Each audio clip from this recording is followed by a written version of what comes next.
मन की शांति पाने का राज। एक राजा हमेशा उदास रहता था। उसका मन भटकता रहता था। लाख कोशिश करने के बावजूद उसके मन को शांति नहीं मिलती थी। राजा की इस उदासी के कारण उसका मन राजकाज के कार्यों में नहीं लगता था, जिससे राजकाज के कार्य प्रभावित हो रहे थे। राजा के दरबारी व मंत्री भी राजा की इस समस्या का समाधान नहीं कर पा रहे थे। एक बार उसके नगर में एक भिक्षु आया। भिक्षु के ज्ञानपूर्वक उपदेश से राजा बहुत प्रभावित हुआ।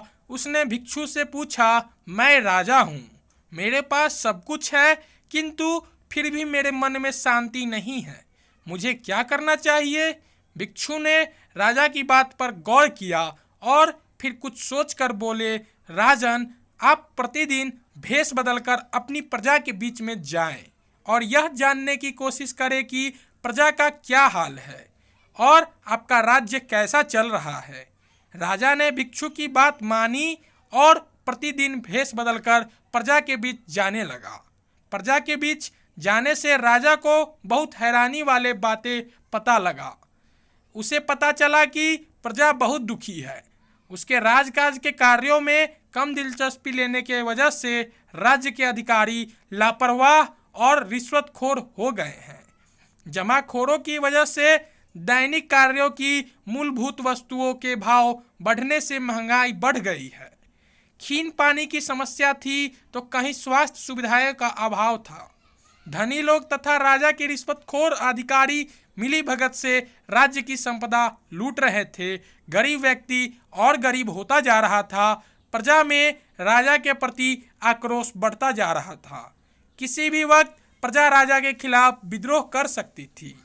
यह सब जानकर राजा तुरंत सब कुछ भूलकर राजकाज के कार्यों में जुट गया। रिश्वतखोर अधिकारियों को गिरफ्तार कर जेल में डाल दिया। जमाखोरों के गोदामों पर छापे मारकर सारा माल जब्त किया गया। राजा ने खुला दरबार लगाकर प्रत्यक्ष रूप से प्रजा की समस्याएं सुननी शुरू कर दी और जितनी जल्दी हो सकता था उन समस्याओं सुननी शुरू कर दी और जितनी जल्दी हो सकता था उन समस्याओं का समाधान करने लगा। प्रजा के मन में राजा के प्रति सम्मान बढ़ने लगा। कुछ दिनों बाद भिक्षु राजा से मिला और पूछा, राजन, आपको कुछ शांति प्राप्त हुई?